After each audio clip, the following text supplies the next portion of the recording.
지금 당장 700조 싸들고 한국으로 가시오. 미국 백악관의 충격 발언에 전 세계가 경악했습니다. 트럼프 대통령이 선포한 국가 에너지 비상사태. 원전 종주국이라 자부하던 미국이 46년의 세월 속에 능력을 잃고 전 세계를 향해 내뱉은 처참한 항복 선언이었죠. 전력 고갈로 국가 붕괴 위기에 처한 미국이 필사적으로 지구본을 돌려 찾아낸 단 하나의 구세주. 전 세계에서 유일하게 원전 생태계를 살아있는 괴물처럼 키워온 나라, 네, 바로 대한민국입니다. K원전 기술에 미국은 무려 700조 원을 들고 머리를 숙였습니다. 그리고 2026년 텍사스 황무지의 태극기가 꽂히는 순간 세계는 경악했고 경쟁국들은 침묵했습니다. 아니 대체 한국의 진짜 정체가 뭡니까? 700조 원의 거대한 판을 장악하고 미국의 밤을 밝히게 된 대한민국의 소름 돋는 스케일. 대체 무슨 일이 벌어진 겁니까? 그 전에 잠깐 1초 만에 누를 수 있는 좋아요 버튼을 꾹 눌러주시면 영상 제작에 아주 큰 힘이 됩니다. 그럼 바로 시작하겠습니다.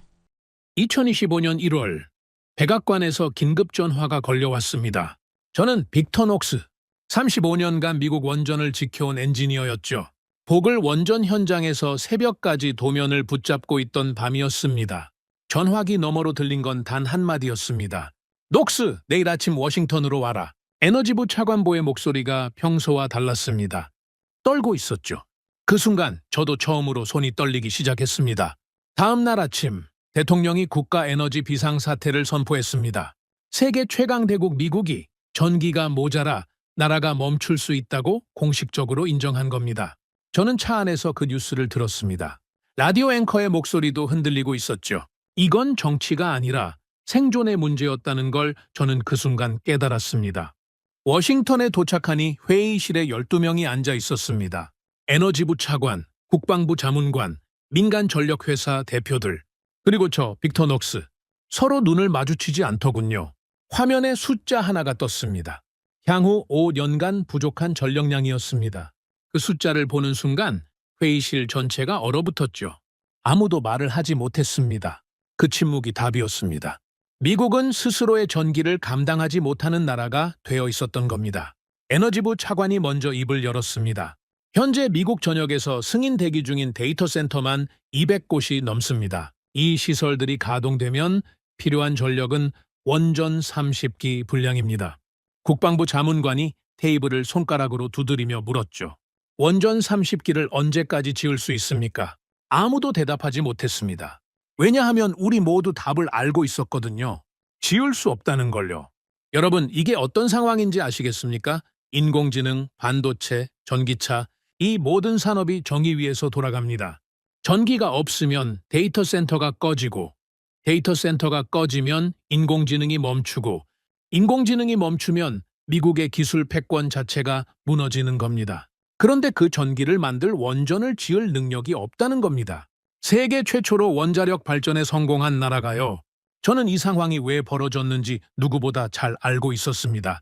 35년간 바로 그 현장에 있었으니까요. 보글 원전 3호기와 4호기 이야기를 해야 합니다. 이건 미국 원전 산업의 마지막 희망이었습니다.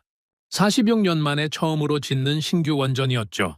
처음 계획은 이랬습니다. 7년 140억 달러. 충분히 할 수 있다고 모두가 말했습니다. 저도 그렇게 믿었죠. 미국이니까요. 원전을 처음 만든 나라니까요. 그런데 현실은 완전히 달랐습니다. 7년이 14년이 됐습니다. 140억 달러가 350억 달러로 불어났죠. 2배가 아닙니다. 거의 3배입니다. 현장에서는 매달 새로운 문제가 터져 나왔습니다.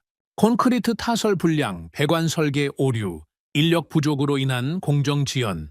저는 자문 엔지니어로서 그 보고서를 매주 받아봤습니다. 처음에는 화가 났고 나중에는 두려워졌습니다. 현장 책임자가 저한테 이런 말을 한 적이 있습니다. 녹스, 솔직히 말하겠소. 용접공이 부족해서 공정이 2달째 멈춰 있소. 원전 용접을 할 수 있는 기술자가 이 나라에 몇 명이나 남아있는지 아시오? 저는 물었죠. 몇 명입니까? 우리 현장에 필요한 인원의 3분의 1도 안 됩니다. 이게 무슨 뜻인지 아시겠습니까? 설계도는 있습니다. 기술도 있습니다. 그런데 그걸 실제로 만들 수 있는 사람이 없는 겁니다. 빵을 만드는 레시피는 최고급이지만 빵을 구울 제빵사가 전부 은퇴해버린 빵집과 같은 상황이었죠. 왜 이렇게 됐는지 저는 너무나 잘 압니다. 1979년 스리마일섬 원전 사고. 실제로 사망한 사람은 한 명도 없었습니다. 방사능 누출량도 미미한 수준이었죠. 그런데 그날 이후 미국은 완전히 달라졌습니다. 언론은 매일같이 공포를 퍼뜨렸고 정치인들은 앞다투어 원전 반대를 외쳤습니다. 국민들은 원전이라는 단어만 들어도 몸서리를 치기 시작했죠. 사고는 하루였지만 그 공포는 46년 동안 계속됐습니다. 그 결과가 어떻게 됐겠습니까? 신규 원전 건설이 완전히 멈췄습니다. 계획 중이던 129기 중에서 76기가 취소됐습니다. 규제는 갈수록 촘촘해져서 건설 허가를 받는 데만 5년에서 7년이 걸리게 됐죠. 허가를 받았다고 해서 지을 수 있는 것도 아니었습니다. 투자자들이 전부 떠나버렸으니까요. 46년 동안 원전을 짓지 않으면 어떤 일이 벌어지는지 아십니까? 기술자들이 은퇴합니다. 특수 부품을 만들던 공장들이 문을 닫습니다. 대학에서 원자력 공학과가 사라집니다. 설계도는 캐비닛 안에 그대로 있지만 그 설계도를 읽고 현장에서 실행할 수 있는 사람이 없어지는 겁니다. 저는 그 과정을 35년간 눈앞에서 지켜봤습니다. 동료들이 하나둘 떠나고 후배들이 들어오지 않고 현장이 텅 비어가는 걸요. 다시 그 회의실로 돌아가겠습니다. 에너지부 차관이 화면을 넘기며 말했습니다. 현재 미국이 보유한 원전 시공 역량으로는 20년 안에 대규모 전력 확보가 불가능합니다. 누군가가 물었죠. 웨스팅하우스는요, 세계 최고의 원전 설계 기업 아닙니까? 차관이 잠시 뜸을 들이더니 이렇게 대답했습니다. 설계는 가능합니다. 하지만 시공 능력과 공급망은 이미 존재하지 않습니다. 머리만 남고 몸이 사라진 겁니다. 세계 최고의 두뇌를 가지고 있지만 손과 발이 없는 상태. 이게 2025년 미국 원전 산업의 현실이었습니다. 회의실 공기가 점점 무거워지고 있었습니다. 12명 모두가 같은 생각을 하고 있었죠. 직접 지을 수 없다면 누군가에게 맡겨야 한다는 것. 하지만 아무도 먼저 그 말을 꺼내지 못했습니다. 미국이 외국의 도움 없이는 원전을 지을 수 없다는 사실을 인정하는 건 이 방에 있는 모든 사람의 자존심이 허락하지 않았으니까요. 그때 국방부 자문관이 자리에서 일어나며 말했습니다. 체면을 지킬 겁니까? 전기를 지킬 겁니까? 솔직해집시다. 우리가 제때 지을 수 있는 나라가 세계에 몇이나 됩니까? 다시 침묵이 흘렀습니다. 그리고 누군가가 조용히 한마디를 했죠. 한국은 어떻습니까? 그 순간 회의실의 공기가 바뀌었습니다. 불편하지만 동시에 뭔가 문이 열린 듯한 느낌이었죠. 저는 그 이름을 듣는 순간 가슴이 이상하게 뛰기 시작했습니다. 기대가 아니었습니다. 원전 종주국의 엔지니어로서 인정하고 싶지 않았던 현실이 눈앞에 다가온 것이었죠.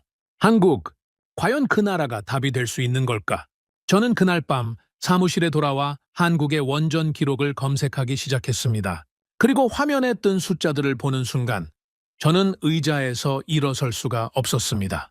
그날 밤 저는 사무실에서 한국 원전 기록을 검색하다가 멈췄습니다. 한국 이야기는 아직 할 때가 아니었거든요. 그보다 먼저 여러분께 설명드려야 할 것이 있습니다. 미국이라는 나라가 도대체 어쩌다 원전 하나 제대로 못 짓는 나라가 됐는지 이걸 이해하셔야 앞으로의 이야기가 보입니다. 저는 1989년에 이 업계에 들어왔습니다. 스리마일섬 사고가 터진 지 정확히 10년 뒤였죠. 첫 출근 날 선배 엔지니어 짐 할리가 저를 복도 끝으로 데려가더니 이렇게 말했습니다. 녹스, 여기서 한 가지만 기억해. 스리마일섬 이야기는 절대 먼저 꺼내지 마라. 왜요? 그 이름만 나오면 이 건물 전체가 장례식장이 되거든. 짐의 얼굴이 진담이었습니다. 저는 고개를 끄덕였죠. 그때는 왜 그런지 몰랐습니다. 35년이 지난 지금은 뼛속까지 압니다.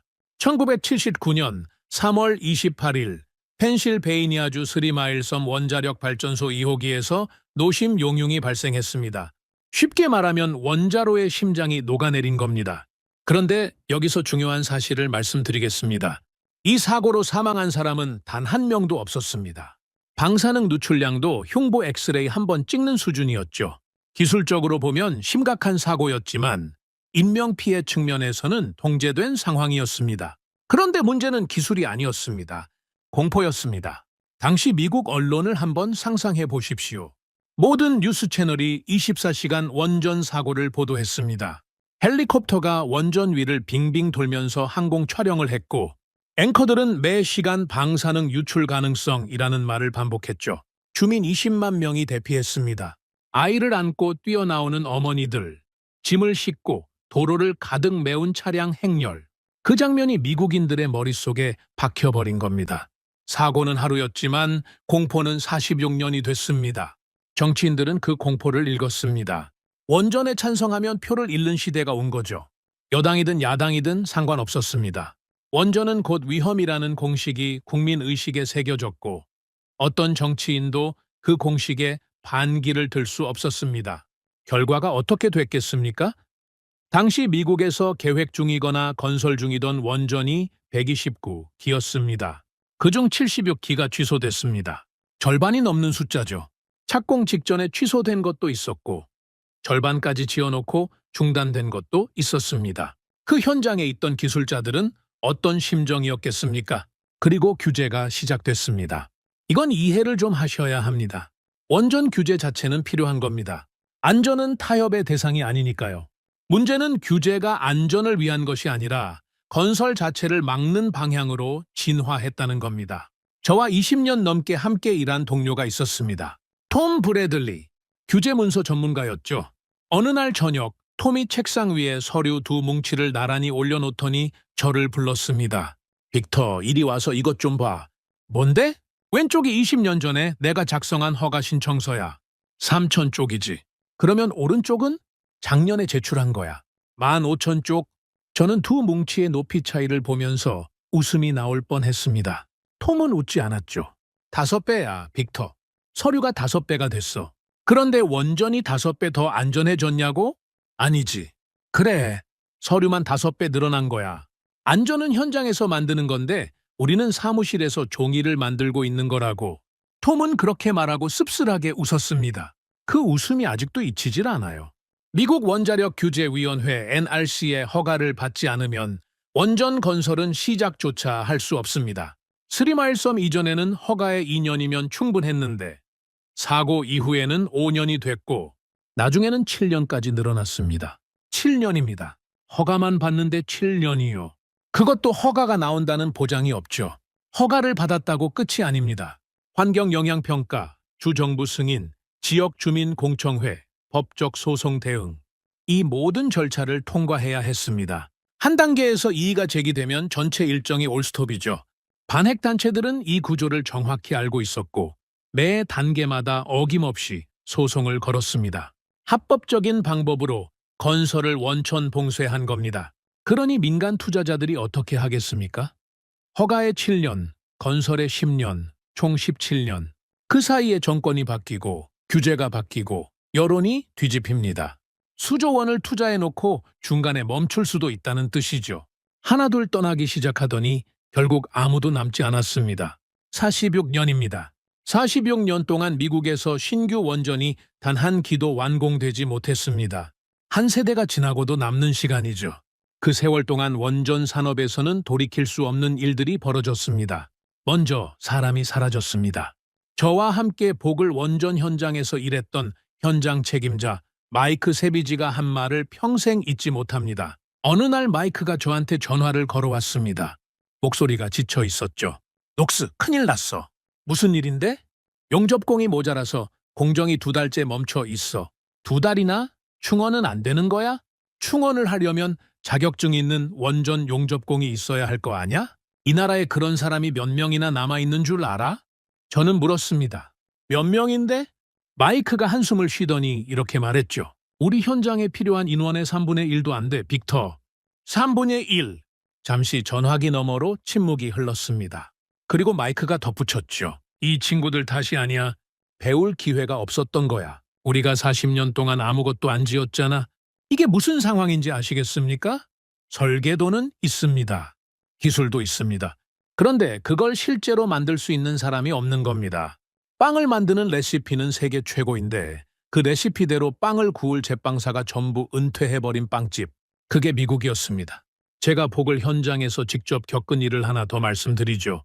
원전 배관 설치 작업이 있었는데 숙련공이 부족하니까 경험이 적은 기술자들을 투입할 수밖에 없었습니다. 결과가 어떻게 됐겠습니까? 배관 용접 불량이 터졌습니다. 전체 공정이 석 달이나 밀렸죠. 석 달이면 수억 달러가 허공으로 날아가는 겁니다. 현장 감독이 보고서를 들고 오더니 테이블 위에 탁 내려놓으며 이렇게 말했습니다. 빅터, 이걸 실패라고 부르지 마. 이건 실패가 아니야. 우리가 40년 동안 만들어 놓은 결과야. 반박할 수가 없었습니다. 사람의 잘못이 아니라 시스템이 사람을 키우지 못한 겁니다. 사람만 사라진 게 아닙니다. 공장이 문을 닫았습니다. 원전에 들어가는 특수 부품은 일반 공장에서 만들 수 없죠.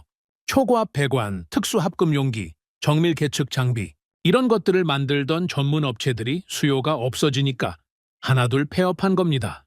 1980년대에 400곳이 넘던 원전 부품 업체가 2020년대에는 50곳도 차에 남지 않았습니다. 옛 동료 레리 웨이크필드가 어느 날 술자리에서 이런 이야기를 했습니다. 빅터, 나 작년에 증기 발생기 특수 밸브가 필요해서 예전 거래처에 전화했어.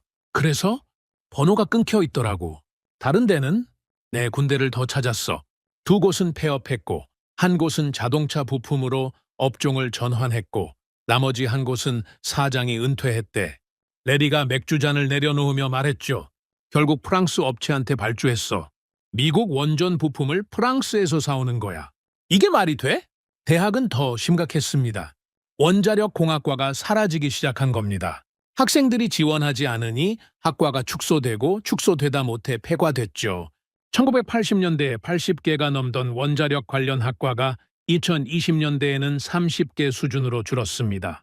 미래의 엔지니어를 키울 밭 자체가 사라진 겁니다.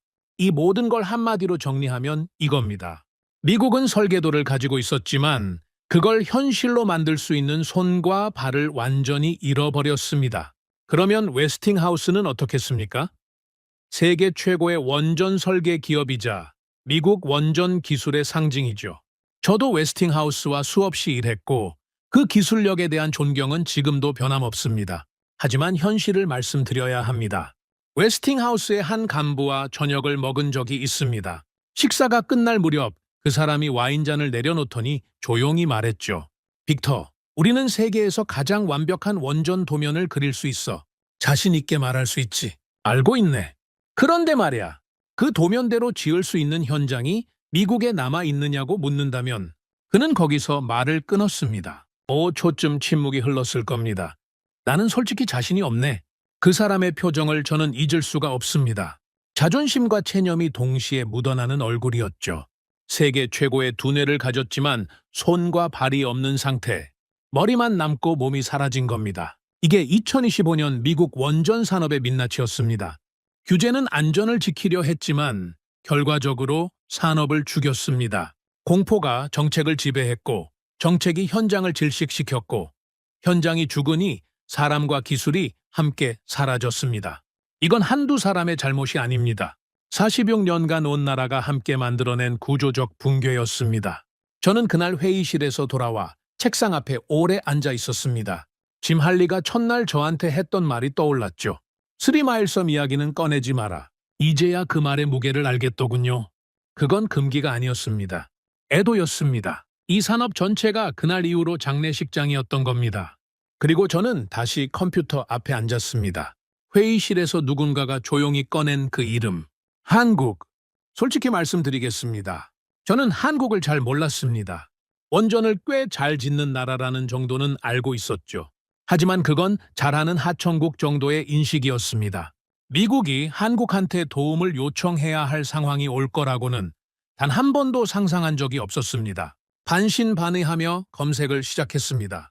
한국의 원전 건설 기록, 공기관리 데이터, 최근 해외 프로젝트 실적, 화면에 숫자들이 뜨기 시작했습니다. 저는 처음에 데이터가 잘못된 줄 알았습니다. 다시 확인했습니다. 세 번째 확인했을 때 저는 모니터에서 눈을 뗄 수가 없었습니다. 의자에서 일어날 수도 없었죠. 이건 제가 알던 세계가 아니었습니다. 모니터를 세 번째 확인하고도 믿기지 않았습니다. 하지만 그 이야기를 드리기 전에 먼저 제가 왜 그토록 놀랐는지를 이해하셔야 합니다. 한국 데이터를 보기 전에 저는 다른 나라들을 먼저 살펴봤거든요. 미국이 못 짓는다면 도대체 누가 지을 수 있는지 전 세계를 뒤졌습니다. 가장 먼저 떠오른 나라는 중국이었습니다. 중국은 지금 세계에서 가장 많은 원전을 짓고 있는 나라죠. 기술력도 있고 인력도 있고 돈도 있습니다. 그런데 회의실에서 중국 이름이 나오자마자 국방부 자문관이 고개를 저었습니다. 중국은 안 됩니다. 에너지부 차관이 물었죠. 기술적으로요? 기술이 아니라 안보입니다. 미국의 핵심 전력 인프라를 중국 기업이 짓는다? 의회에서 한 발짝도 못 나갑니다. 국가안보심사에서 100% 걸려요. 모두가 알고 있는 사실이었습니다. 아무도 반론을 제기하지 않았죠. 러시아는 말할 것도 없었습니다. 로사톰이라는 러시아 국영 원전 기업이 전 세계에 원전을 수출하고 있었지만 우크라이나 전쟁 이후 미국과 러시아의 관계를 생각하면 논의 자체가 불가능했습니다. 누군가가 농담 반 진담 반으로 말했죠. 러시아 원전 기술자가 텍사스에 들어오는 날, 그게 뉴스가 아니라 국가 위기가 됩니다. 씁쓸한 웃음이 회의실에 퍼졌습니다. 그러면은 프랑스는 어떻겠습니까? 프랑스는 전력의 70%를 원전으로 만드는 나라입니다. 원전 강국이라고 불러도 손색이 없죠. 저도 프랑스에 기대를 걸었습니다. 그런데 자료를 뒤져보니 상황이 심상치 않았습니다. 프랑스가 핀란드에 짓고 있던 올킬루오토 3호기라는 원전이 있었습니다. 이게 어떻게 됐는지 아십니까? 원래 4년 만에 완공할 계획이었습니다. 그런데 4년이 5년이 되고 5년이 7년이 되고 결국 17년이 걸렸습니다. 17년이요. 예산도 30억 유로에서 110억 유로 넘게 불어났죠. 미국 보글 원전의 판박이었습니다. 제 오랜 친구 중에 피에르 뒤발이라는 프랑스 엔지니어가 있습니다. 파리에서 열린 에너지 컨퍼런스에서 만났을 때 제가 물었죠. 피에르 솔직하게 말해줘. 프랑스가 미국의 원전을 제때 지어줄 수 있어? 피에르가 와인잔을 돌리며 한참을 뜸들이더니 대답했습니다. 빅터, 우리도 지금 우리 원전 짓느라 정신이 없어. 플라망빌 원전 알지? 그것도 10년 넘게 늦어지고 있어. 그러면 해외까지 맡을 여력은 없지. 솔직히 말하면 우리도 지금 우리 문제를 못 풀고 있는 거야. 피에르의 눈이 쓸쓸했습니다. 프랑스인 특유의 자존심이 있는 사람인데 그날은 그 자존심마저 힘이 없어 보였죠. 일본도 마찬가지였습니다. 후쿠시마 사고 이후로 일본 원전 산업은 사실상 올스톱 상태였죠. 기술력은 있지만 자국 내 원전 재가동도 정치적으로 버거운 상황에서 해외 프로젝트를 맡을 형편이 아니었습니다. 정리하면 이런 겁니다. 중국과 러시아는 안보 때문에 안 되고 프랑스와 일본은 능력이 안 됩니다. 사실상 지구상에 미국 원전을 대신 지어줄 나라가 없다는 뜻이었죠. 회의실에서 제가 느낀 감정은 절망과는 좀 달랐습니다. 공허함이었습니다. 세계 최강 대국이 전기를 만들 방법이 없어서 사방을 둘러봤는데 아무도 없더라. 이게 현실이었으니까요. 그때 에너지부 분석관 한 명이 보고서를 꺼내 들었습니다. 젊은 친구였는데 안경 너머로 긴장한 기색이 역력했죠. 한 가지 더 검토한 사례가 있습니다. 차관이 고개를 돌렸습니다. 어디? 한국입니다. 아랍에미리트 바라카 원전 프로젝트요. 회의실이 조용해졌습니다. 저도 귀가 쫑긋해졌죠. 솔직히 말하면 한국이 중동에 원전을 수출했다는 건 알고 있었습니다.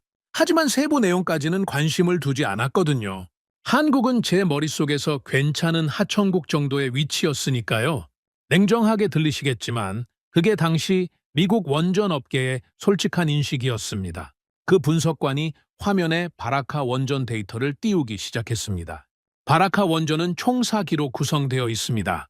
1호기 착공이 2012년이었고 상업 운전 개시가 2021년입니다. 누군가가 물었죠. 공기가 얼마나 지연됐습니까?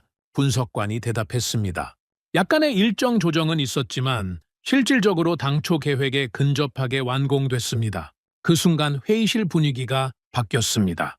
눈에 보이지는 않지만 공기가 달라진 걸 느낄 수 있었죠. 보글 원전이 7년 계획에서 14년으로 2배가 뻥튀기 된 나라 사람들이 앉아있는 자리였으니까요. 예산은요? 차관이 물었습니다. 총 사업비 약 244억 달러. 당초 계획 대비 약간의 증가는 있었지만 서방 원전 프로젝트들과 비교하면 사실상 계획 범위 내입니다. 국방부 자문관이 안경을 벗으며 말했습니다. 잠깐, 지금 4기를 거의 제때, 거의 예산 내에 지었다는 겁니까? 그렇습니다. 사막 한가운데서? 네, 아랍에미리트 사막입니다. 저는 가만히 앉아서 그 숫자들을 머릿속으로 돌려봤습니다. 미국은 이 기 짓는데 14년 걸리고 예산이 3배로 뛰었는데 한국은 사막 한가운데서 사기를 거의 계획대로 지었다는 겁니다. 같은 시대, 같은 지구 위에서 벌어진 일이었습니다.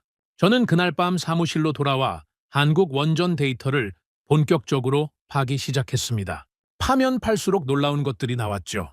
한국은 1978년 고리 1호기를 시작으로 지금까지 25기 이상의 원전을 건설했습니다. 그것도 쉬지 않고요.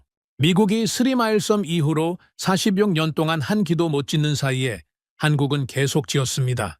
멈추지 않았다는 게 핵심입니다. 이게 왜 중요한지 아십니까? 원전 건설이라는 건 한 번 멈추면 다시 시작하기가 거의 불가능한 산업이기 때문입니다. 미국이 증명했지 않습니까? 46년 멈추니까 사람이 사라지고 공장이 문 닫고 대학이 폐과되고 한국은 그 함정에 빠지지 않은 겁니다. 저는 한국의 공급망 데이터를 보다가 모니터 앞에서 혼잣말을 했습니다. 이게 진짜야? 원전에 들어가는 주요 부품의 국산화율이 80%가 넘었습니다. 미국이 부품 하나 구하려고 프랑스까지 전화를 돌리는 사이에 한국은 자국 내에서 거의 모든 부품을 조달하고 있었던 겁니다. 그것도 수천 개의 협력업체가 살아서 움직이고 있었죠. 살아있는 공급망, 이 표현이 가장 정확합니다. 미국의 공급망이 46년간 서서히 죽어간 시체였다면 한국의 공급망은 피가 돌고 심장이 뛰는 살아있는 생명체였습니다. 설계가 끝나면 부품이 바로 들어오고 부품이 도착하면 숙련공이 바로 설치하고 문제가 생기면 현장에서 바로 해결합니다. 이 사이클이 끊기지 않고 돌아가고 있었던 겁니다. 며칠 뒤 저는 복을 현장에서 함께 일했던 마이크 세비지한테 전화를 걸었습니다. 마이크, 한국 바라카 원전 자료 본 적 있어? 대충은. 왜? 대충이 아니라 제대로 한번 봐. 나한테 연락 줄 테니까. 이틀 뒤에 마이크한테서 전화가 왔습니다. 목소리가 평소와 달랐습니다. 빅테오, 봤어? 봤어?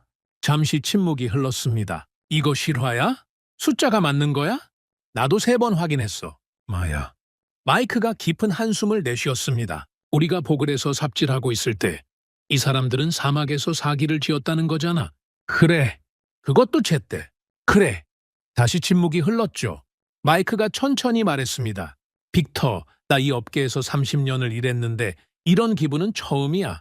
부러운 게 아니라 부끄러운 거야. 저도 같은 기분이었습니다. 35년간 미국 원전이 세계 최고라고 믿어왔는데 그건 과거의 영광일 뿐이었습니다. 현재 진행형으로 원전을 제때 예산 안에 안전하게 지을 수 있는 나라. 제가 전 세계를 뒤져본 결과 그 조건을 모두 충족하는 나라는 단 하나였습니다. 한국이었습니다. 중국과 러시아는 기술이 있어도 안보 때문에 안 되고 프랑스와 일본은 자기 문제도 못 풀고 있고 한국만이 기술, 인력, 공급망, 실적을 모두 갖추고 있었습니다. 잘하는 나라 정도가 아니었습니다. 유일한 나라였습니다. 이건 제 자존심이 인정하기 싫어하는 결론이었습니다. 원전 종주국 미국의 엔지니어가 한국을 유일한 답이라고 인정하는 건 솔직히 말하면 굴욕에 가까운 감정이었죠. 하지만 저는 감정이 아니라 수치로 판단하는 사람입니다. 그리고 수치는 명확했습니다. 미국은 멈췄고 한국은 계속 움직였다. 그 차이가 46년이 쌓이니까 이런 결과가 된 겁니다. 저는 보고서를 정리하기 시작했습니다. 다음 회의에서 발표해야 했거든요. 키보드를 치면서 자꾸 같은 생각이 떠올랐습니다. 우리는 설계도를 가지고 있었지만 한국은 실제로 짓고 있었다. 우리는 과거의 영광에 기대고 있었지만 한국은 현재의 실력을 쌓고 있었다. 우리는 멈춰 있었고 한국은 한 번도 멈추지 않았다. 다음 회의에서 제가 이 자료를 펼치는 순간 회의실이 어떻게 될지 뻔했습니다. 반발이 나올 겁니다. 왜 하필 한국이냐? 미국의 자존심은 어디 갔느냐? 그런 말들이 쏟아지겠죠. 하지만 저는 각오하고 있었습니다. 체면을 지킬 것인가? 전기를 지킬 것인가? 그 질문의 답은 이미 정해져 있었으니까요. 서류를 마무리하고 사무실 불을 끄려는데 창밖으로 워싱턴 시내의 불빛이 보였습니다. 수백만 개의 불빛이 빛나고 있었죠. 저 불빛 하나하나가 전기로 돌아가고 있다는 사실을 사람들은 당연하게 여기고 있을 겁니다. 스위치를 올리면 불이 켜지고 콘센트를 꽂으면 전기가 흐르고 그게 얼마나 거대한 시스템 위에서 돌아가는 건지 아무도 생각하지 않죠. 그런데 그 시스템이 무너지려 하고 있었습니다. 그리고 그걸 살릴 수 있는 나라가 한국이라는 사실을 이제 저는 부정할 수 없었습니다. 한국을 부르는 건 선택이 아니었습니다. 생존이었습니다. 보고서를 들고 회의실에 들어간 순간 분위기가 심상치 않았습니다. 전날까지 12명이던 참석자가 25명으로 불어나 있었거든요. 에너지부, 국방부뿐만 아니라 상원에너지위원회 소속 의원 2명, 웨스팅하우스 부사장, 그리고 노동부 관계자까지 와 있었습니다. 누군가가 제 보고서 내용을 미리 흘린 거였죠. 저는 직감적으로 알았습니다. 오늘 이 자리가 순탄하지 않을 거라는 걸요. 발표를 시작했습니다. 한국의 바라카 원전 실적, 공기관리 데이터, 공급망 현황, 화면에 숫자가 하나씩 뜰 때마다 회의실이 조금씩 술렁였습니다. 마지막 슬라이드를 넘기며 제가 말했죠. 현재 미국이 필요로 하는 조건, 즉 대형 원전을 제때 예산 내에 안전하게 지을 수 있는 역량을 갖춘 나라는 제가 조사한 바로는 한국이 유일합니다. 3초쯤 침묵이 흘렀을 겁니다. 그리고 터졌습니다. 상원의원 리처드 맥코이가 자리에서 벌떡 일어났습니다. 텍사스 출신이었죠? 얼굴이 이미 붉어져 있었습니다. 녹스 씨, 지금 무슨 소리를 하는 겁니까? 미국 원전을 외국에 맡기자는 겁니까? 의원님, 저는 현실적인 대안을 제시하는 겁니다. 현실적인 대안? 이게 현실적이라고요? 미국이 건국 이래 자국 에너지를 외국에 의존한 적이 있습니까? 의원님, 지금 미국은 자국 원전을 자력으로 지을 수 없는 상황입니다. 그러면 지을 수 있게 만들어야지. 왜 남의 나라를 데려옵니까? 맥코이 의원의 목소리가 회의실 전체를 눌렀습니다.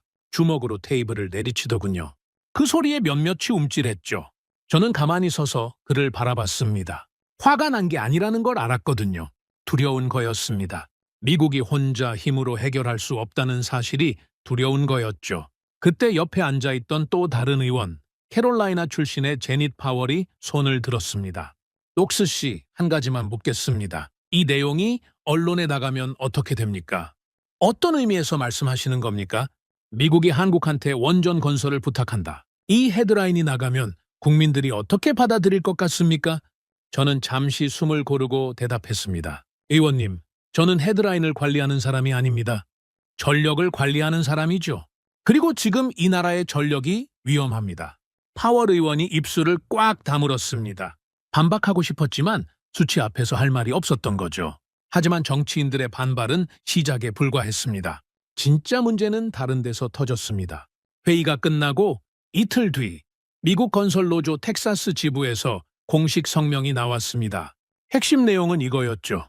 미국 원전은 미국 노동자가 지어야 한다. 외국 기업의 참여는 미국 일자리를 빼앗는 행위다. 언론이 이걸 물고 늘어졌습니다. 다음날 아침 주요 뉴스 채널마다 비슷한 헤드라인이 깔렸죠. 미국 원전의 굴욕, 한국의 SOS, 원전 종주국의 몰락, 자존심마저 포기하나, 미국 노동자를 버리고 한국을 선택한다. 톰 브래들리가 그 기사들을 프린트해서 제 책상 위에 올려놨습니다. 저는 헤드라인들을 훑어보다가 톰한테 물었죠. 톰, 이거 보면서 어떤 생각 들어? 톰이 안경을 밀어올리며 말했습니다. 기분이야 당연히 나쁘지. 미국인으로서 유쾌한 기사는 아니잖아. 그런데 말이야, 빅터. 자존심으로 전기를 만들 수 있으면 좋겠는데 안 되잖아. 톰은 그렇게 말하고 커피를 한 모금 마셨습니다. 쓴 커피를 마시는 표정이 유난히 씁쓸해 보였죠. 노조의 반발은 이해할 수 있었습니다. 일자리 문제니까요. 자기 밥그릇이 위협받는다고 느끼면 누구든 싸우게 되어 있습니다. 하지만 저는 알고 있었죠. 지금 미국의 원전을 지을 수 있는 숙련공 자체가 없다는 걸요. 없는 일자리를 지킨다고 외치는 건 빈 접시를 붙잡고 밥을 빼앗기지 않겠다고 소리치는 것과 다를 바 없었습니다. 그런데 정치와 노조보다 더 골치 아픈 문제가 있었습니다. 규제 기관이었죠. 미국 원자력규제위원회 NRC에서 비공식적으로 신호가 왔습니다. 제 옛 동료 앨런 모리스가 NRC에서 일하고 있었는데 점심을 먹자고 연락이 왔죠. 만나자마자 앨런의 표정이 무거웠습니다. 빅터, 솔직히 말할게.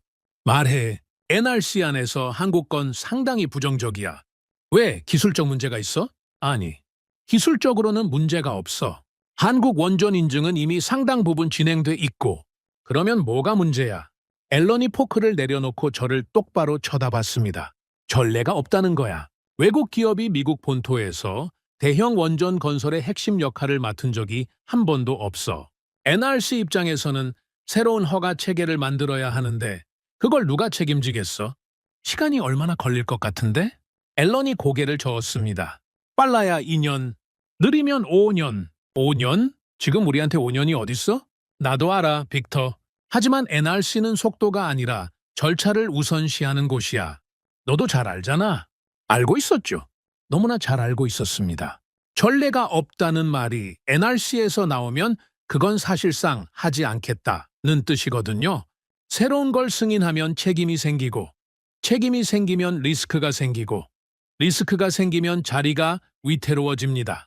관료 시스템의 본능이죠. 움직이지 않는 것이 가장 안전한 선택이니까요. 저는 앨런한테 물었습니다. 앨런, 만약에 허가가 2년 안에 안 나오면 어떻게 돼? 프로젝트 일정이 밀리겠지. 일정이 밀리면 전력 공백이 현실화되겠지. 전력 공백이 현실화되면 앨런이 대답 대신 물잔을 들어 한 모금 마셨습니다. 손이 미세하게 떨리고 있었죠. 대답할 필요가 없었습니다. 우리 둘 다 그 결과를 너무 잘 알고 있었으니까요. 그리고 웨스팅하우스 문제가 있었습니다. 이건 가장 미묘한 부분이었죠. 웨스팅하우스 부사장 데이비드 크레인이 회의 다음 날 저한테 직접 전화를 걸어왔습니다. 목소리가 차분했지만 그 밑에 깔린 감정은 명확했습니다. 빅터, 자네 보고서 잘 봤네. 감사합니다, 데이비드. 한 가지 확인하고 싶은 게 있어. 자네 제안대로 한국이 시공을 맡는다면 설계 주도권은 어디에 있는 건가? 당연히 웨스팅하우스죠. 설계는 미국 기술이 중심이 돼야 합니다. 그 당연하다는 게 말이야. 현장에서도 당연하게 지켜질까? 저는 그 질문의 속뜻을 바로 알아챘습니다. 한국이 시공을 맡으면 현장 주도권이 자연스럽게 한국으로 넘어갈 수 있다는 우려였죠. 설계는 웨스팅하우스가 했는데 실제로 짓는 과정에서 한국식으로 변경이 생기면 어떻게 하느냐? 로열티는 누가 갖느냐? 기술 유출은 없느냐? 그런 문제들이었습니다. 데이비드, 이건 파트너십입니다. 통제가 아니라요. 파트너십이라. 그게 말처럼 쉬운가? 데이비드가 전화를 끊기 전에 한마디를 덧붙였습니다. 빅터, 나는 미국 원전 기술이 세계 최고라는 걸 믿네. 하지만 이번 건은 자존심의 문제가 아니야. 생존의 문제야. 그건 자네 말이 맞아. 다만 생존하면서 자존심까지 잃으면 안 되지 않겠나. 전화가 끊긴 뒤 저는 한참 동안 수화기를 내려놓지 못했습니다. 밤이 깊어갈수록 머릿속이 복잡해졌습니다. 정치인들은 체면을 걱정하고, 노조는 일자리를 걱정하고, NRC는 전례를 걱정하고, 웨스팅하우스는 주도권을 걱정합니다. 모두 각자의 이유로 한국을 경계하고 있었죠. 그리고 솔직히 말하면 저도 마음 한구석에서는 같은 감정이 있었습니다. 35년간 미국 원전을 지켜온 사람으로서 외국의 도움 없이는 안 된다는 결론을 내리는 게 얼마나 고통스러운 일인지 아십니까? 이건 단순히 자존심 문제가 아닙니다. 제 인생 전체를 부정하는 것과 같은 기분이었습니다. 제가 35년간 지켜온 것이 결국 이 지경이 됐다는 자책감. 내가 더 잘했어야 하는 거 아닌가? 내가 더 소리를 질렀어야 하는 거 아닌가? 그런 생각이 새벽 내내 머리를 떠나지 않았습니다. 그날 밤 사무실에서 혼자 앉아 있는데 아내 캐서린한테서 전화가 왔습니다. 빅터, 아직도 사무실이야? 응. 좀 복잡한 일이 있어서. 또 원전 때문이지. 캐서린이 잠시 뜸을 들이더니 말했습니다. 당신이 옳다고 생각하는 걸 해. 35년간 그래왔잖아. 이번에는 좀 달라. 내가 옳다고 생각하는 게 이 나라 사람들이 듣고 싶어 하는 말이 아니거든. 듣고 싶은 말을 해주는 게 당신 일이야? 아니잖아. 사실을 말하는 게 당신 일이지. 저는 그 말에 아무 대답도 못했습니다. 캐서린은 항상 그랬죠. 복잡한 문제를 한 문장으로 정리해버리는 사람이었습니다. 전화를 끊고 나서 저는 창밖을 바라봤습니다. 워싱턴의 야경이 여전히 환하게 빛나고 있었죠. 저 불빛들이 꺼질 수도 있다는 사실을, 저 불빛 아래 살고 있는 사람들은 상상도 못할 겁니다. 그리고 결심했습니다. 다음 회의에서 저는 한 발도 물러서지 않을 겁니다. 맥코이 의원이 소리를 질러도, NRC가 전례를 들먹여도, 웨스팅하우스가 자존심을 내세워도 저는 숫자를 말할 겁니다. 사실을 말할 겁니다. 체면을 지킬 것인가, 전기를 지킬 것인가? 이 질문에 대한 제 답은 이미 정해져 있었습니다. 문제는 이 나라가 그 답을 받아들일 준비가 되어 있느냐는 것이었죠. 결심은 했지만 현실은 녹록하지 않았습니다. 한국을 불러야 한다는 제 주장에 동의하는 사람보다 반대하는 사람이 압도적으로 많았거든요. 정치인, 노조, 규제기관, 심지어 제 동료 엔지니어들까지 사방이 벽이었습니다. 그런데 상황을 바꾼 건 제가 아니었습니다. 한국이었죠. 에너지부 내부에서 비공식적으로 한국 측과 첫 기술 협의가 잡혔습니다. 공식 파트너십 논의가 아니라 말하자면 한번 만나서 얘기나 들어보자 수준이었죠.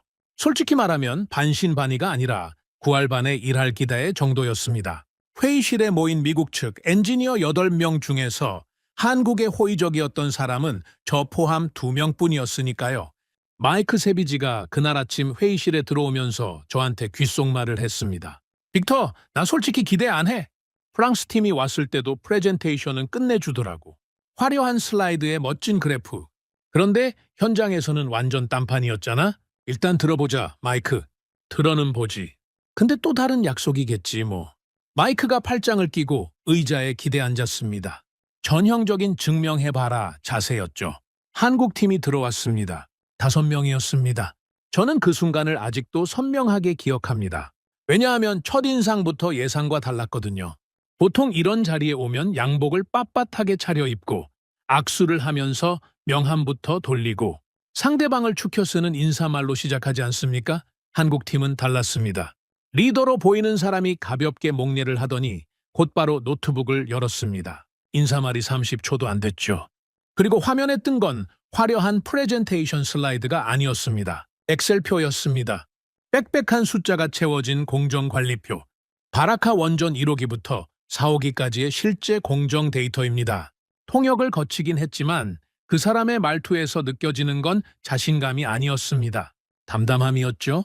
마치 우리가 한 일을 보여드리겠습니다가 아니라 사실은 이렇습니다 라고 말하는 것 같았습니다. 화면에 공정표가 펼쳐졌습니다. 착공일, 주요 공정 마일스톤, 실제 달성일, 계획 대비 차이. 숫자 하나하나가 날짜와 함께 정리되어 있었죠. 저는 엔지니어입니다. 35년간 이런 표를 봐왔습니다. 그래서 한눈에 알 수 있었죠. 이 표가 진짜라는 걸요. 계획과 실제의 차이가 거의 없었습니다. 미국에서는 상상할 수 없는 일이었습니다. 보글 원전은 매달 일정이 밀렸거든요. 한 달 지연이 2달이 되고 2달이 반년이 되고 그게 쌓이고 쌓여서 7년이 14년이 된 겁니다. 그런데 한국의 공정표에는 지연이라는 단어가 보이지 않았습니다. 마이크가 팔짱을 풀었습니다. 저는 그걸 놓치지 않았죠. 미국 측 수석 엔지니어 그레이엄 톰슨이 질문을 던졌습니다. 그레이엄은 업계에서 불도저라고 불리는 사람이었습니다. 날카롭고 직설적이고 상대방을 시험하는 질문을 즐기는 타입이었죠. 질문 하나 하겠습니다. 이 공정표가 사실이라면 공기 지연이 발생했을 때 어떻게 대응했습니까? 어떤 프로젝트든 예상치 못한 문제는 생기게 마련인데요. 좋은 질문이었습니다. 핵심을 찌르는 질문이었죠. 화려한 결과만 보여주는 건 누구나 할 수 있습니다. 진짜 실력은 문제가 터졌을 때 어떻게 대응하느냐에서 드러나거든요. 한국 측 리더가 고개를 끄덕이더니 화면을 전환했습니다. 그리고 나온 것이 저를 의자에서 일어서게 만들었습니다. 위기 대응 시나리오 매뉴얼이었습니다. 그런데 일반적인 매뉴얼이 아니었습니다. 발생 가능한 문제를 유형별로 분류하고 각 유형에 대해 1차 대응, 2차 대응, 3차 대응까지 단계별로 정리해 놓은 겁니다. 콘크리트 타설 불량이 발생하면 1차로 현장 재시공, 2차로 대체 자재 투입, 3차로 병렬 공정 전환, 핵심 부품 납기 지연이 발생하면 1차로 국내 대체 업체 투입, 2차로 해외 긴급 조달, 3차로 공정 순서 재배치. 그레이엄이 안경을 벗었습니다. 그 사람이 안경을 벗는 건 제가 20년간 같이 일하면서 딱 3번 본 적이 있습니다. 진심으로 놀랐을 때만 그러거든요. 잠깐, 이건 사후에 만든 보고서입니까? 아니면 착공 전에 준비한 겁니까? 한국 측이 대답했습니다. 착공 전입니다. 모든 시나리오는 설계 단계에서 수립합니다. 실패를 가정한 계획을 미리 짜놓는다는 겁니까? 그렇습니다. 문제가 터진 후에 대응하면 늦습니다. 문제가 터지기 전에 대응 방법이 정해져 있어야 현장이 멈추지 않습니다. 회의실이 조용해졌습니다. 저는 옆에 앉은 마이크를 슬쩍 봤습니다. 팔짱은 이미 풀린 지 오래였고 앞으로 몸을 기울이고 화면을 뚫어지게 쳐다보고 있었습니다. 그 다음이 공급망 시뮬레이션이었습니다. 한국팀이 보여준 건 단순한 부품 목록이 아니었습니다. 원전 한 기에 들어가는 수만 개의 부품을 단위별로 쪼개서 어느 업체가 언제, 얼마나, 어디로 납품하는지를 시간축 위에 얹어놓은 겁니다.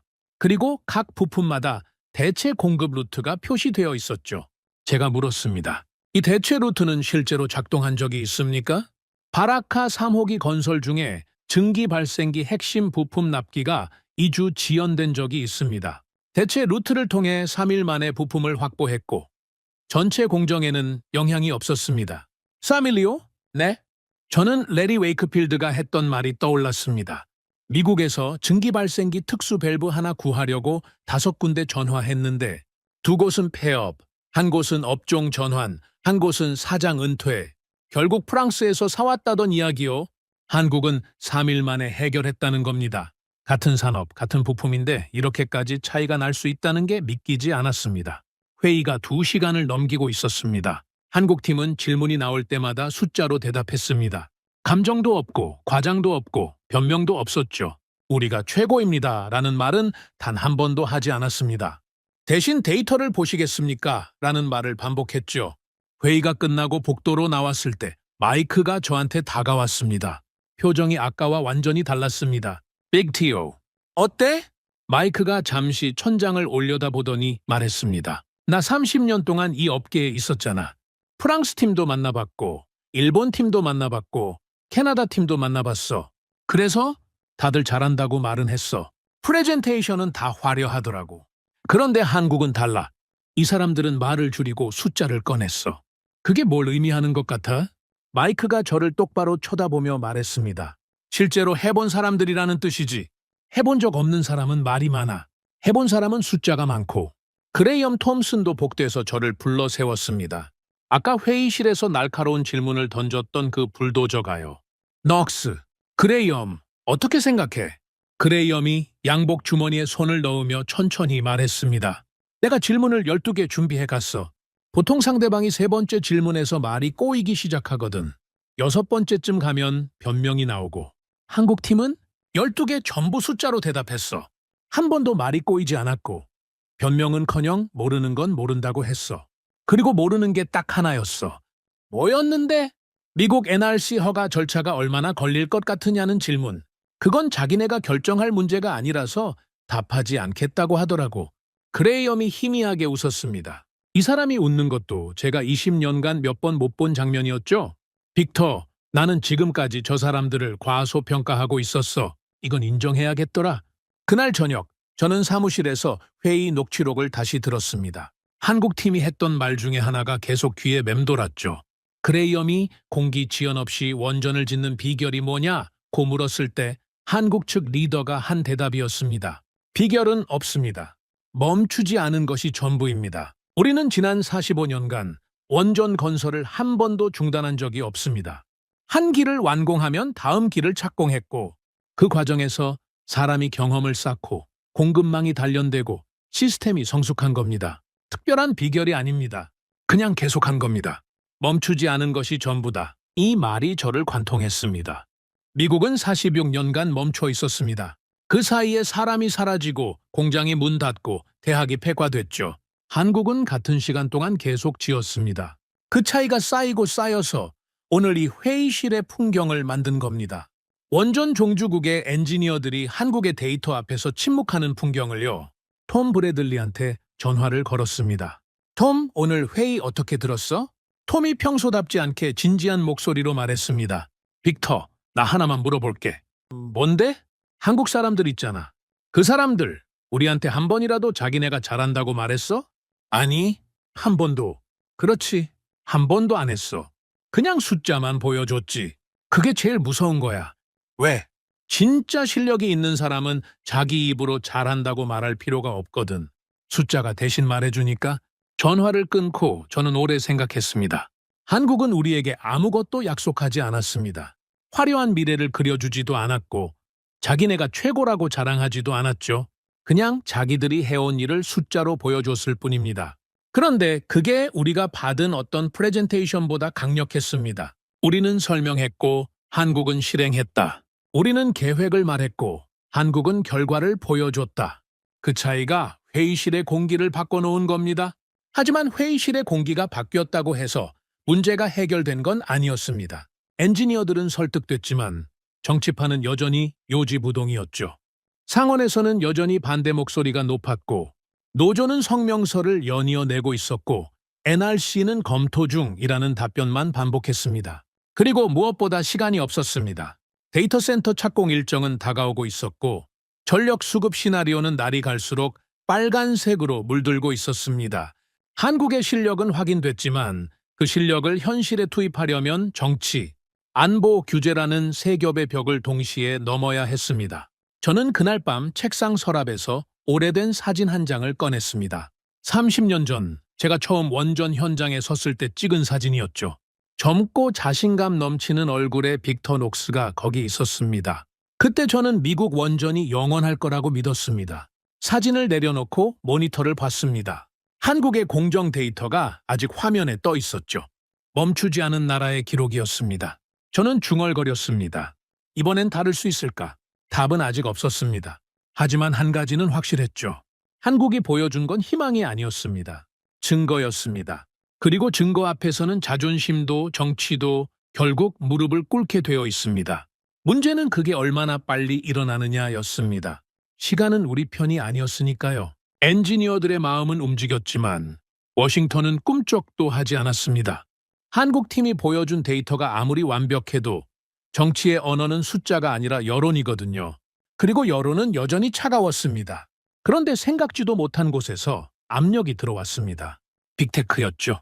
마이크로소프트, 구글, 아마존, 메타, 이 네 회사가 거의 동시에 연방정부에 공식 서한을 보냈습니다. 내용의 핵심은 이거였습니다. 향후 3년 안에 대규모 전력이 확보되지 않으면 우리는 데이터 센터 신규 투자 계획을 해외로 이전할 수밖에 없다. 이건 협박이 아니었습니다. 생존의 문제였죠.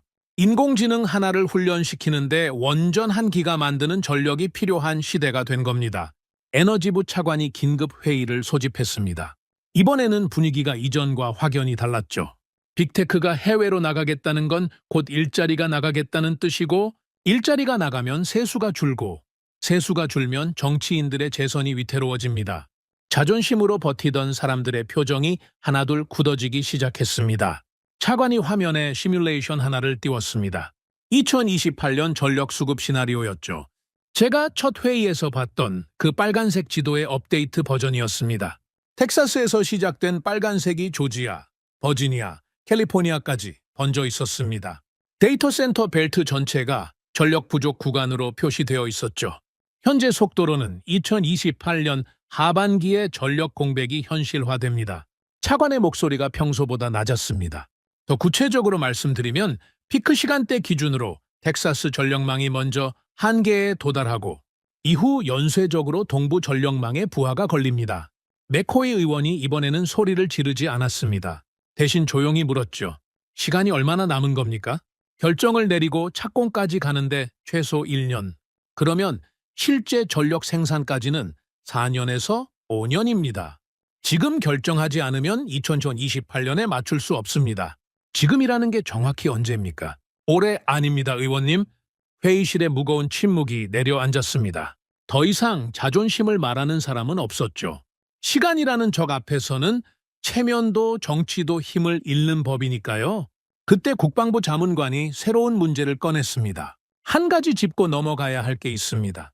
한국 기업이 미국 본토의 핵심 전력 인프라 건설에 참여한다면 이건 안보 이슈입니다. 차관이 고개를 돌렸습니다. 구체적으로요? 원전은 단순한 발전소가 아닙니다.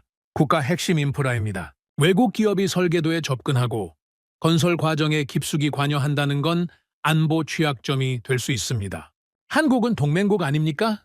동맹과 의존은 다릅니다. 동맹은 선택이지만 의존은 약점이 됩니다. 이건 무시할 수 없는 지적이었습니다. 저도 엔지니어지만 원전이 갖는 전략적 의미는 잘 알고 있었으니까요. 원전 건설 과정에서 확보되는 정보는 단순한 기술 자료가 아닙니다.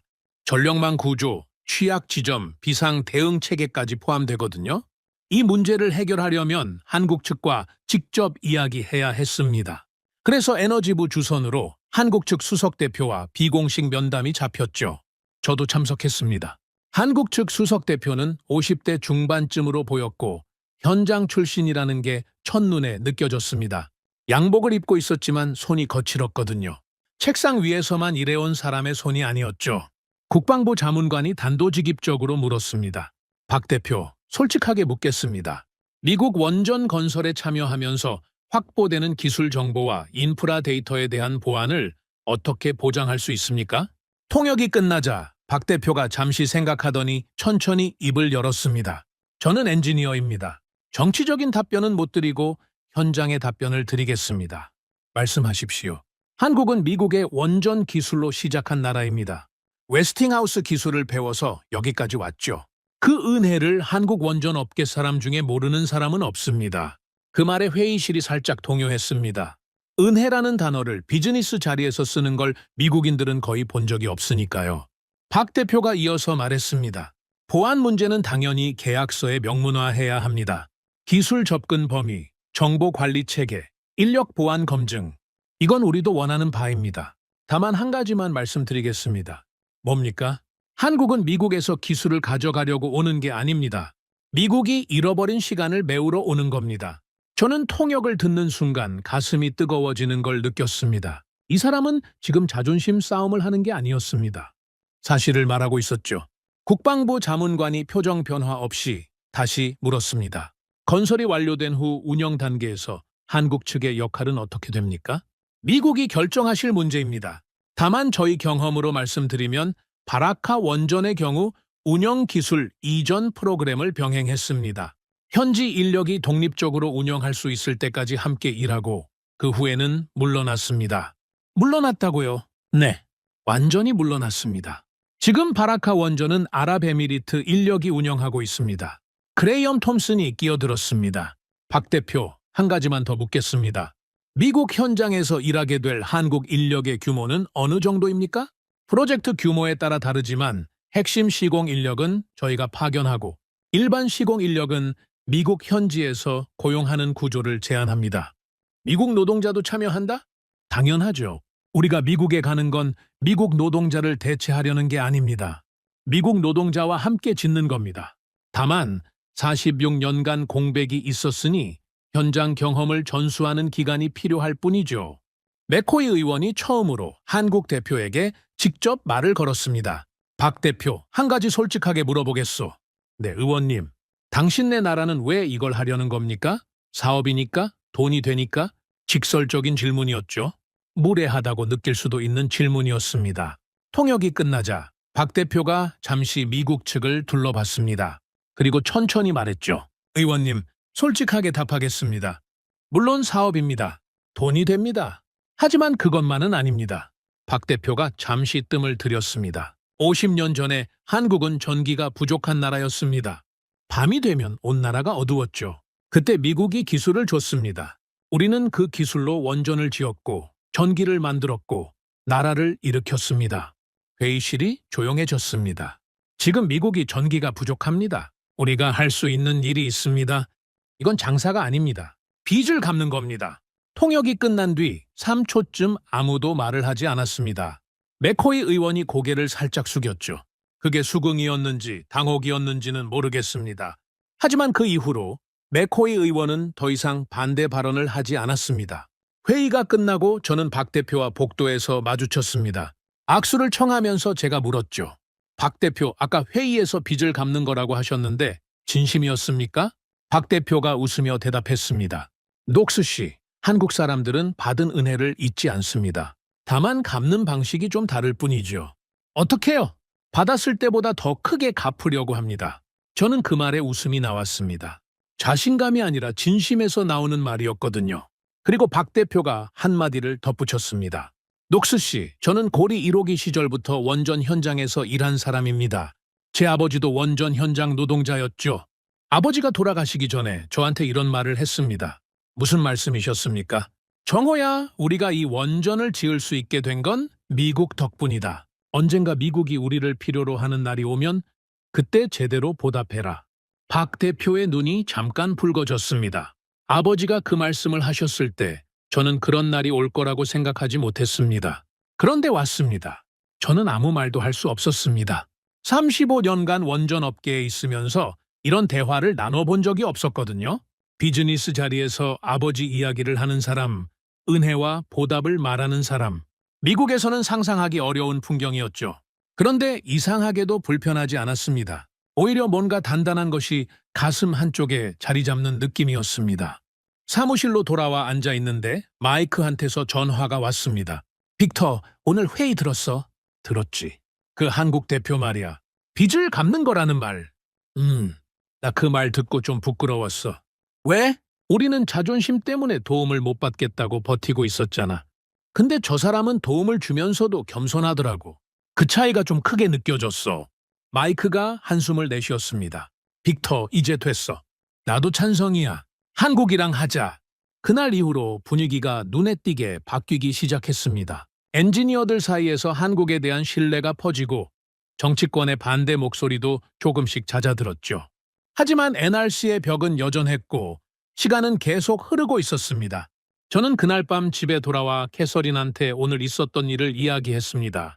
한국 대표가 그런 말을 했어. 받은 것보다 더 크게 갚으려 한다고. 캐서린이 와인잔을 내려놓으며 말했죠. 그 사람 좋은 사람이네. 응, 좋은 사람이야. 빅터, 그런 사람이 짓는 원전이면 괜찮지 않아? 저는 캐서린을 바라보며 고개를 끄덕였습니다. 괜찮은 정도가 아니었죠. 그런 마음으로 짓는 원전이라면 저는 제 이름을 걸어도 좋겠다는 생각이 들었습니다. 다음 날 아침 에너지부에서 긴급 연락이 왔습니다. 대통령실에서 최종 결정 회의를 소집한다는 내용이었죠. 모든 이해관계자를 한자리에 모아서 결론을 내겠다는 겁니다. 시간이 왔습니다. 체면도 정치도 안보도 모든 변수를 테이블 위에 올려놓고 단 하나의 질문에 답해야 할 때가 온 겁니다. 이 나라의 전기를 지킬 것인가 말 것인가. 저는 서류 가방을 챙기면서 박 대표가 했던 말을 떠올렸습니다. 빚을 갚는 겁니다. 그리고 그의 아버지가 했다는 말. 미국이 우리를 필요로 하는 날이 오면 제대로 보답해라. 가장 위험한 선택은 결정을 미루는 것이었습니다. 그리고 지금 더 이상 미룰 시간이 없었습니다. 워싱턴 시내가 아직 어두운 새벽이었습니다. 저는 양복 단추를 잠그며 거울을 봤습니다. 35년 전 처음 원전 현장에 섰을 때와는 완전히 다른 얼굴이 거기 있었죠. 주름이 깊어졌고 머리카락은 절반 이상 새었습니다. 하지만 그날만큼 심장이 뛴 적은 그 35년 동안 없었습니다. 캐서린이 커피를 건네며 말했습니다. 오늘이 그날이야? 떨려? 떨리는 정도가 아니야. 이건 내 인생에서 가장 큰 회의가 될 거야. 캐서린이 제 넥타이를 매만지며 말했죠. 빅터, 숫자를 말해. 당신이 가장 잘하는 거잖아. 저는 고개를 끄덕이고 집을 나섰습니다. 백악관 인근 연방회의실에 도착하니 이미 사람들이 모여 있었습니다. 에너지부 장관, 국방부 차관, 상원 에너지위원회 의장, NRC 위원장, 웨스팅하우스 회장, 빅테크 대표단, 그리고 대통령 수석 보좌관까지 이 나라 에너지 정책을 결정할 수 있는 사람들이 한 방에 다 들어와 있었습니다. 이런 자리는 제 인생에서 처음이었죠. 에너지부 장관이 회의를 열었습니다. 오늘 이 자리에서 결론을 내겠습니다. 더 이상 미룰 시간이 없다는 건 여기 계신 모든 분이 아실 겁니다. 그리고 화면에 프로젝트 개요가 떴습니다. 저는 그 순간을 평생 잊지 못할 겁니다. 텍사스 북부, 사막 한가운데 초대형 전력 캠퍼스를 건설한다는 계획이었습니다. 대형 원전 4기, 소형 모듈 원전, 가스 발전소, 태양광, 에너지 저장 시설까지 한꺼번에 짓는 프로젝트. 총 발전 용량 11기가와트.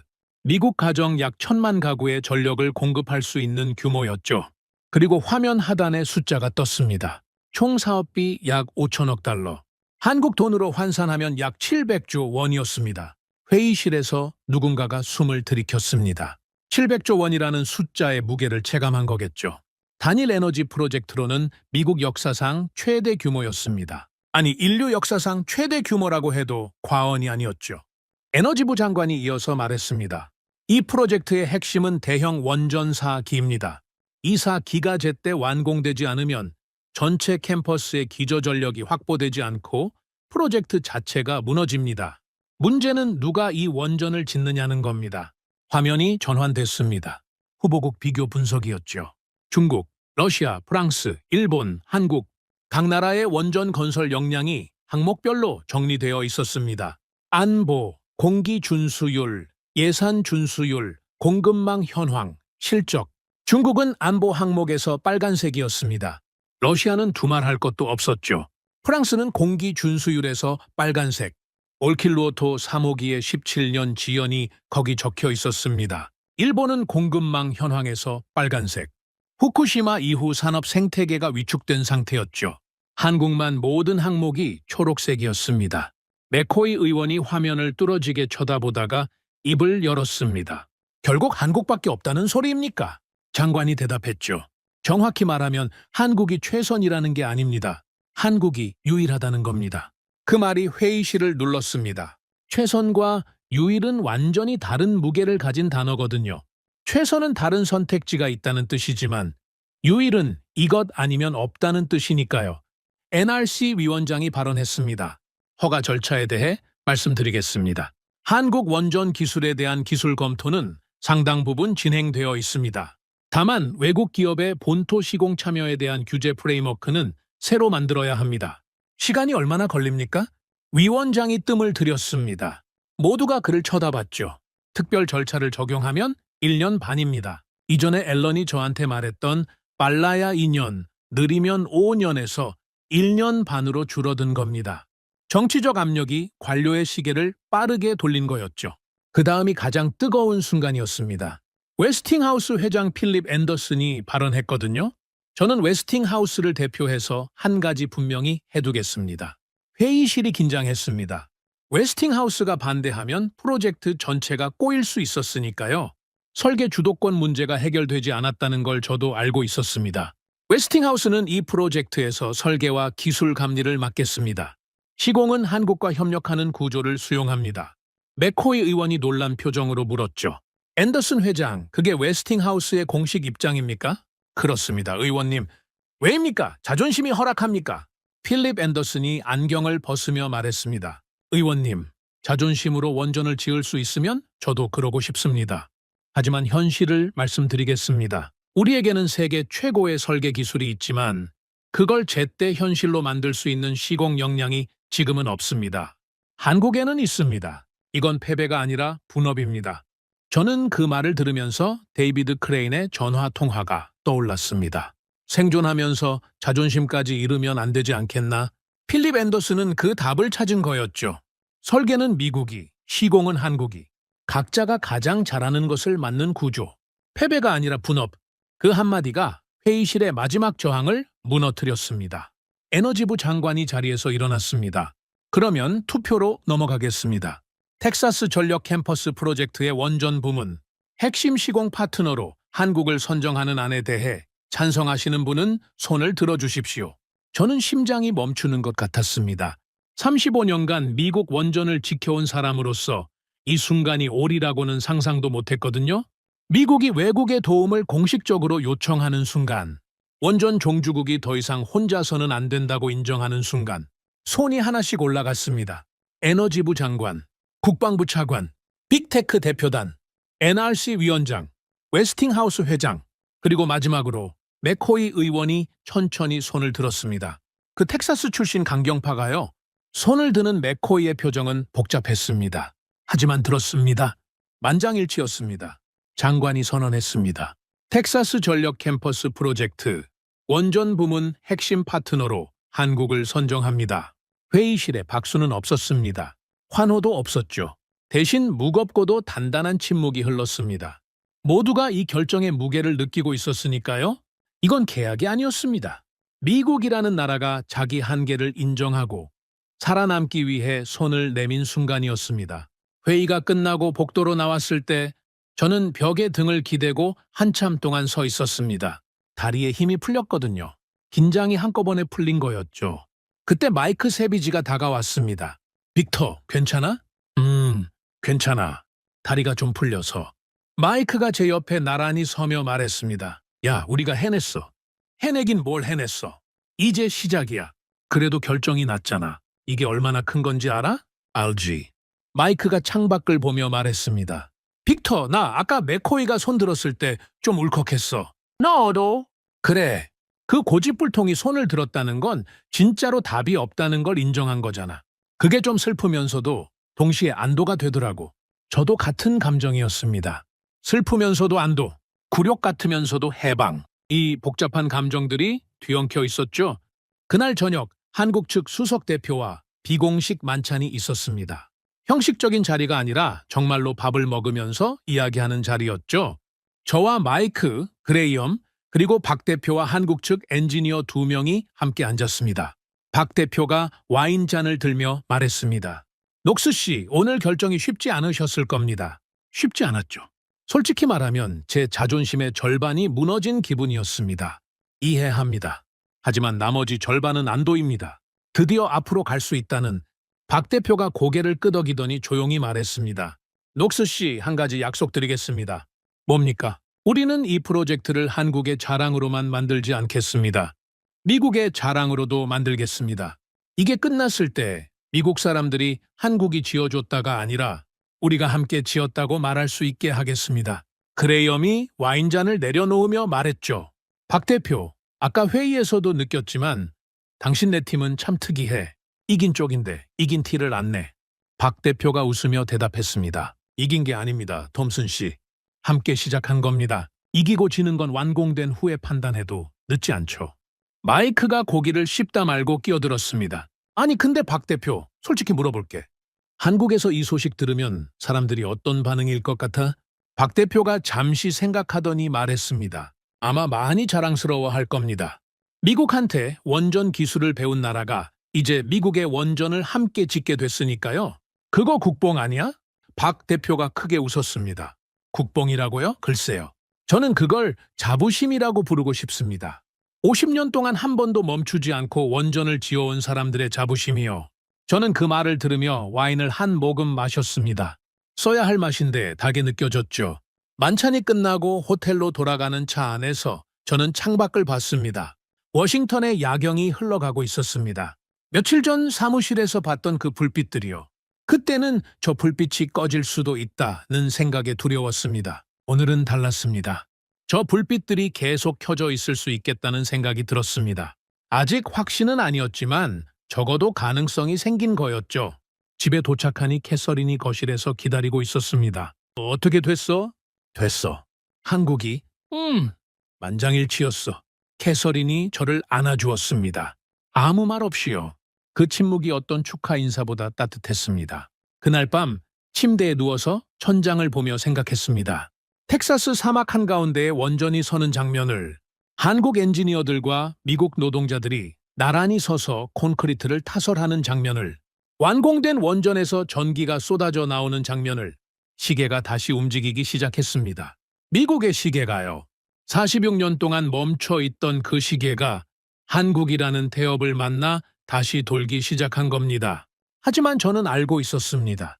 결정은 시작일 뿐이라는 걸요. 진짜 싸움은 이제부터였습니다.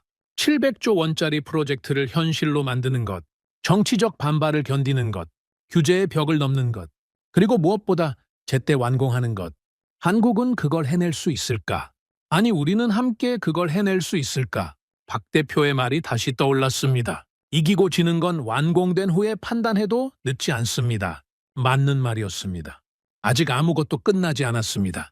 하지만 한 가지는 분명했죠. 오늘 이 결정으로 인해 미국은 최소한 싸울 기회를 얻었습니다. 그리고 그 기회를 준 나라는 한국이었습니다. 2025년 가을, 저는 텍사스 아마릴로의 원전 예정 부지를 직접 찾았습니다. 35년간 원전 현장을 다녔지만 이번 방문은 달랐습니다. 짓고 있는 현장이 아니라 앞으로 지어질 현장을 보러 간 거였으니까요. 사막이었습니다. 끝이 보이지 않는 텍사스 북부의 허허벌판. 먼지가 날리고 태양이 내리찍고 사방에 아무것도 없었죠. 그런데 그 아무것도 없는 땅 위에 깃발이 하나 꽂혀 있었습니다. 프로젝트 부지를 표시하는 측량 깃발이었습니다. 바람에 펄럭이는 그 작은 깃발을 보면서 저는 생각했습니다. 이 빈 땅 위에 원전사 기가 들어설 거라고. 총 발전 용량 11기가와트, 미국 가정, 약 1,000만 가구의 전력을 공급할 수 있는 초대형 전력 캠퍼스가 여기 서게 될 거라고. 한국 돈으로 약 700조 원. 인류 역사상 단일 에너지 프로젝트로는 최대 규모입니다. 그리고 그 프로젝트의 심장부, 대형 원전 4기의 시공을 맡은 나라가 한국이었습니다. 저와 함께 부지를 답사한 한국 측 수석 대표 박 대표님이 사막 위에 서서 멀리를 바라보고 있었습니다. 저는 그 옆에 서서 물었죠. 박 대표님, 이 땅을 보면 어떤 생각이 드십니까? 박 대표님이 잠시 뜸을 들이더니 대답했습니다. 바라카가 생각납니다. 아랍에미리트요? 네, 바라카도 이랬습니다. 아무것도 없었죠. 사막 한가운데 측량 말뚝만 몇 개 박혀 있었습니다. 사람들이 그걸 보고 웃었어요. 여기에 원전을 짓겠다고? 미쳤다고요. 그래서 어떻게 됐습니까? 박 대표님이 씩 웃었습니다. 지었죠. 사기를 제때 예산안에 웃던 사람들이 나중에는 아무 말도 못했습니다. 마이크 세비지도 답세 동행했습니다. 사막 위를 걸으면서 마이크가 중얼거렸죠. 빅터, 이 땅이 진짜로 원전 부지가 되는 거야? 돼야지. 야, 나 30년 동안 현장에 있었는데 이렇게 큰 프로젝트는 처음이야. 700조 원이라니. 감이 안 잡혀. 나도 그래. 마이크가 모래를 한 줌 집어 올리더니 바람에 날렸습니다. 이 모래 밑에 콘크리트가 깔리고 그 위에 원자로가 올라가는 거잖아. 그걸 한국이 한다는 거고. 그래. 솔직히 말할게, 빅터. 한 달 전까지만 해도 반신반의했어. 하지만 이제는 믿어. 저 사람들이면 진짜 해낼 거야. 부지 답사를 마치고 임시사무소에서 한국팀과 합동회의가 열렸습니다. 이미 설계 검토와 허가 절차가 동시에 진행되고 있었죠. 한국팀은 도착하자마자 일을 시작했습니다. 화려한 인사도 긴 소개도 없었습니다. 노트북을 열고 공정 시뮬레이션을 돌리고 부지 조건에 맞는 설계 수정 사항을 정리하고 미국 측 규제 요건과의 접합점을 분석했죠. 그레이엄 톰슨이 한국팀의 작업 방식을 보고 저한테 말했습니다. 녹스, 저 사람들 보이지? 도착한 지 3시간째인데 벌써 부지 분석 보고서 초안이 나왔어? 봤어. 우리가 보글에서 같은 작업하는데 얼마 걸렸는지 기억나? 기억하지 않는 게 정신 건강에 좋을 것 같은데. 그레이엄이 피식 웃었습니다. 2달이었어, 빅터. 2달. 저 사람들은 3시간 만에 했어. 저는 그 장면을 보면서 한국이라는 나라가 어떻게 여기까지 왔는지 다시 생각해 봤습니다. 50년 전 한국은 전기가 부족한 나라였습니다. 밤이 되면 온 나라가 어두웠죠. 고리 1호기를 지을 때 한국에는 원전 기술이 없었습니다. 미국에서 기술을 가져왔죠. 웨스팅하우스의 설계를 배우고 미국 엔지니어들 밑에서 하나하나 익혔습니다. 부품 하나 만들 수 없어서 전부 수입해야 했던 시절이 있었습니다. 그런데 한국은 거기서 멈추지 않았습니다. 이게 핵심입니다. 배운 기술을 자기 것으로 만들었습니다. 부품 국산화율을 80% 이상으로 끌어올렸습니다. 한 길을 지으면 다음 길을 지었고 다음 길을 지으면 또 다음 길을 지었습니다. 45년 동안 단 한 번도 멈추지 않았습니다. 그 사이에 수천 개의 협력업체가 생겨났고 수만 명의 숙련 기술자가 현장에서 경험을 쌓았고 세계 어디에서도 볼 수 없는 살아있는 공급망이 완성됐습니다. 미국이 스리마일 섬의 공포에 갇혀 46년을 멈춘 동안 한국은 묵묵히 걸었습니다. 한 걸음 한 걸음 쉬지 않고요. 그리고 어느 날 고개를 드니 원전 종주국 미국이 한국을 부르고 있었습니다. 부지 답사 둘째 날 저녁 임시 숙소에서 박 대표님과 단둘이 차를 마셨습니다. 사막의 밤은 놀라울 정도로 고요했죠. 별이 쏟아지고 있었습니다. 박 대표님, 한 가지 물어봐도 되겠습니까? 물론이죠. 한국 사람들은 왜 이렇게 열심히 합니까? 단순히 돈 때문은 아닌 것 같은데. 박 대표님이 차를 한 모금 마시더니 천천히 말했습니다. 녹스 씨, 한국에는 이런 말이 있습니다. 하면 된다. 하면 된다? 네, 단순한 말이죠. 하지만 이 세 글자에 한국의 50년이 담겨 있습니다. 전쟁으로 폐허가 된 나라가 원전을 짓겠다고 했을 때 세계가 웃었습니다. 반도체를 만들겠다고 했을 때도 웃었죠. 자동차를 수출하겠다고 했을 때도요. 그때마다 한국은 했습니다. 그리고 됐습니다. 박 대표님의 눈이 별빛을 받아 반짝였습니다. 녹스 씨, 우리는 못하는 걸 하는 게 아닙니다. 해야 하는 걸 끝까지 하는 겁니다. 원전도 마찬가지입니다. 미국이 지어달라고 해서 짓는 게 아닙니다. 이게 해야 할 일이니까 하는 겁니다. 저는 그 말을 듣고 한참 동안 밤하늘을 올려다봤습니다. 35년간 원전업계에 있으면서 이런 확신을 가진 사람들을 본 적이 있었던가? 미국에서는 원전이 정치의 도구가 되고 규제에 덫에 걸리고 여론의 희생양이 됐습니다. 하지만 한국에서는 원전이 국가의 자존심이었고 국민의 자부심이었고 다음 세대를 위한 약속이었습니다. 그 차이가 46년을 만들었구나.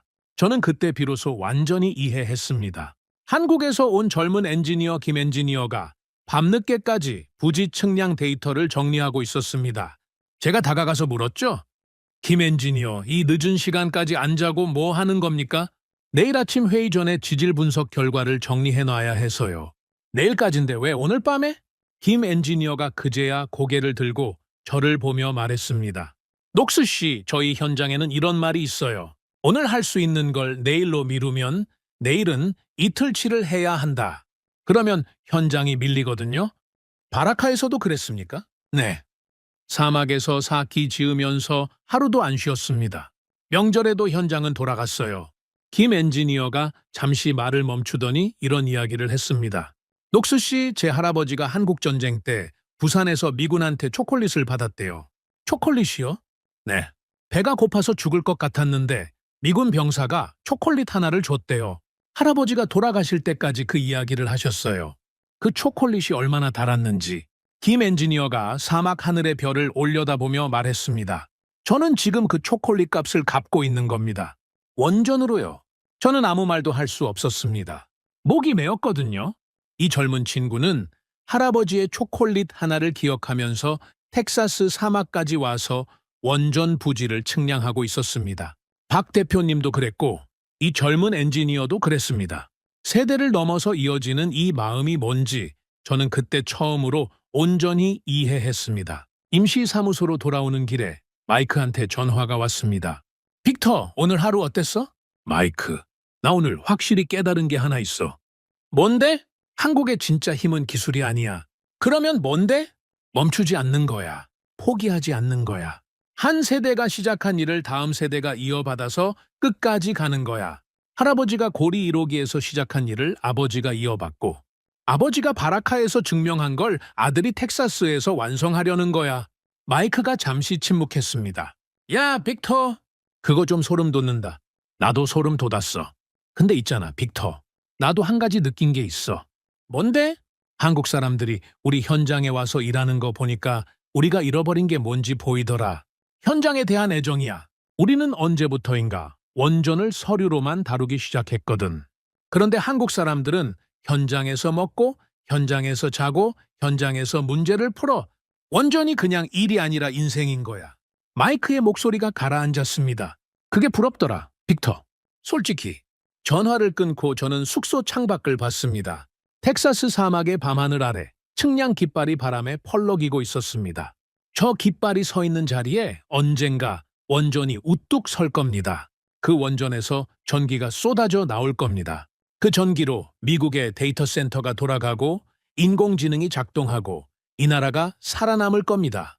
저는 빅터 녹스입니다. 미국 원전의 마지막 세대입니다. 35년간 이 산업을 지켜보면서 영광도 받고 몰락도 받습니다. 미국이 스스로 다시 일어설 거라 믿었고 결국 혼자 힘으로 해낼 거라 생각했습니다. 하지만 현실은 달랐습니다. 우리는 멈췄고 한국은 계속 움직였습니다.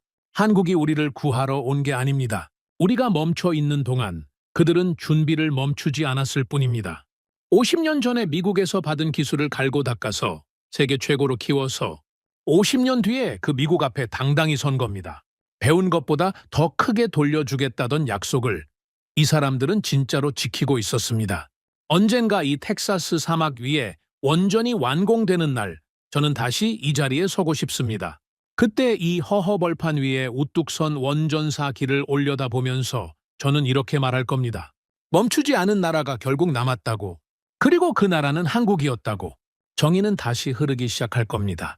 이 사막에서, 이 원전에서, 이 나라의 심장으로 그 전기의 시작점에 한국의 이름이 새겨질 겁니다. 조용히, 하지만 지워지지 않게. 이것이 제가 남기는 기록입니다. 원전 종주국의 엔지니어가 멈추지 않은 나라에 바치는 증언입니다. 오늘의 사연은 여기까지입니다. 구독과 좋아요는 영상 제작에 아주 큰 힘이 됩니다. 지금까지 감동테라스 저는 소희였습니다. 오늘도 우리 구독자님들의 가정에 따뜻한 행복이 가득하시길 진심으로 바라겠습니다. 긴 영상 끝까지 시청해주셔서 정말 감사합니다.